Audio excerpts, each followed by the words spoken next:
एक वैश्विक महामारी के रूप में उभरे कोरोना ने पूरे समाज को प्रभावित किया है। इससे न केवल बच्चों के शैक्षिक स्तर में कमी आई है, बल्कि उनकी मानसिक स्थिति पर भी बहुत गहरा प्रभाव पड़ा है।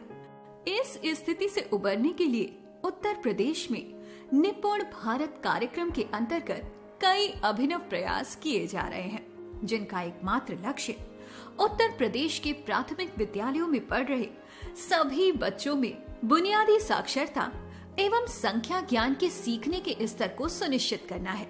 इस पहल का सबसे मुख्य बिंदु है बुनियादी शिक्षा पर ध्यान केंद्रित करते हुए कक्षाओं में शैक्षिक एवं विद्या विशेष सुधार लाना।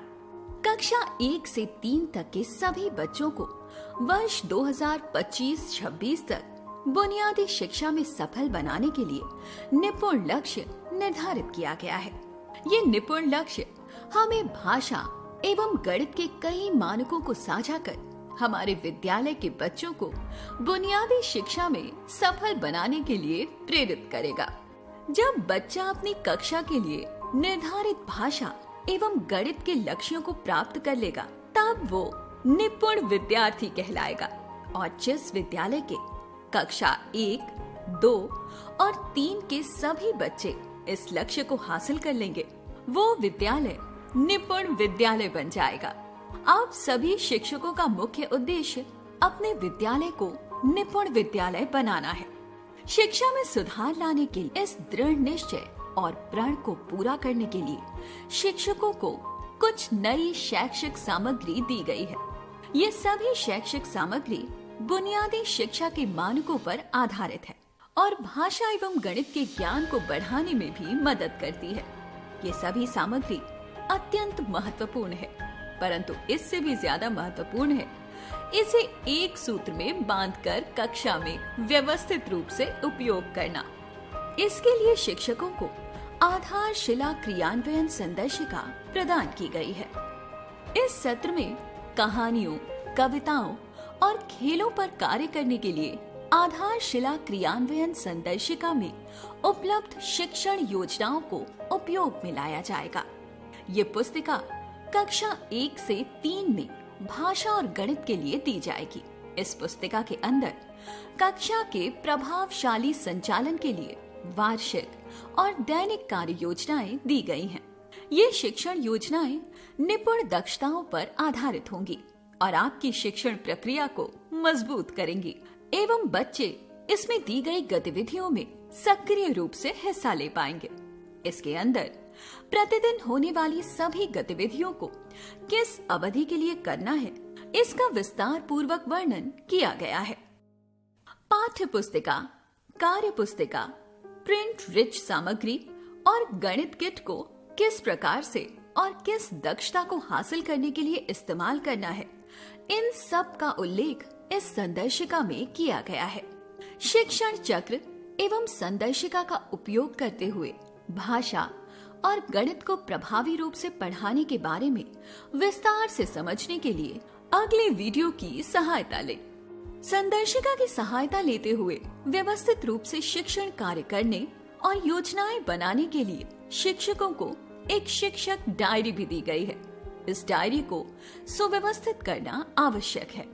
हमारे विद्यालयों में कक्षा की दीवारों पर निपुण सूची चस्पा होगी। निपुण सूची में हमें कक्षा अनुसार भाषा एवं गणित से संबंधित 14 से 16 दक्षताएं बताई गई हैं, जिसे हासिल कर बच्चे बुनियादी शिक्षा प्राप्त कर पाएंगे। इन्हीं दक्षताओं के आधार पर साप्ताहिक एवं सावधिक आकलन भी कराए जाएंगे, जिसके परिणाम रिपोर्ट कार्ड के माध्यम से बच्चों के अभिभावकों के साथ भी साझा किए जाएंगे। निपुण सूची में दी गई दक्षताओं का आकलन हम निपुण तालिका से करेंगे। दी गई दक्षता के सापेक्ष हम अपनी कक्षा के बच्चों के नाम अंकित करेंगे। जिस दिन बच्चे एक दक्षता प्राप्त कर लेंगे, हम उनके नाम के आगे उस दिन की दिनांक अंकित कर लेंगे। यदि कक्षा में 30 से ज्यादा बच्चे हैं, तो हम इस तालिका के 2 पृष्ठ लगाएंगे। प्राथमिक कक्षाओं में व्यवस्थित शिक्षण के लिए पाठ्य पुस्तकों और कार्य पुस्तिकाओं का उपयोग किया जाता है। उत्तर प्रदेश में भी बच्चों के सीखने की आवश्यकताओं को ध्यान में रखते हुए पाठ्य पुस्तकों और कार्य पुस्तिकाओं के द्वारा शिक्षण कार्य किया जाएगा। कक्षा 1 से 3 में गणित एवं भाषा के लिए सभी बच्चों को एक एक कार्य पुस्तिका प्रदान की गई है। इस कार्य पुस्तिका में 6 प्रकार के कार्य पत्रक दिए गए हैं जो साप्ताहिक शिक्षण कार्यों में शिक्षकों की मदद करेंगे। इसके अलावा निपुण लक्ष्य ऐप और गूगल रीड अलोंग ऐप के द्वारा शिक्षक निपुण दक्षताओं पर अपने छात्रों की स्थिति जान सकते हैं। जैसे जैसे बच्चे इन ऐप के द्वारा अभ्यास करते हैं वो निपुण बनने की दिशा में आगे बढ़ते जाते हैं। इसके अलावा कुछ और TLM यानी टीचर्स लर्निंग मटेरियल भी विभाग द्वारा आपसे साझा किया जा रहा है। सबसे पहले हम अपनी कक्षाओं को प्रिंट रिच समृद्ध कक्षाओं में बदलेंगे। इस संबंध में आपको कक्षा 1 से 3 के लिए भाषा एवं गणित से संबंधित पोस्टर्स और चार्ट्स दिए गए हैं। इस प्रिंट रिच सामग्री में से कुछ सामग्री आप कक्षा की दीवारों पर चस्पा करेंगे और कुछ सामग्री से बच्चों के साथ खेल और गतिविधियां करेंगे। जैसे दंगल के चित्र पर राजू 2 वाक्य बोले या गिनती कार्ड को देखकर रिंकी गिनती बोले। ऐसी अभिनव गतिविधियां हमें लक्षित दक्षताएं हासिल करने में मदद करेंगी। दिए गए चार्ट बच्चों के परिवेश और वातावरण को ध्यान में रखकर बनाए गए हैं जिससे सभी बच्चे इन गतिविधियों में प्रतिभागी बन सकें।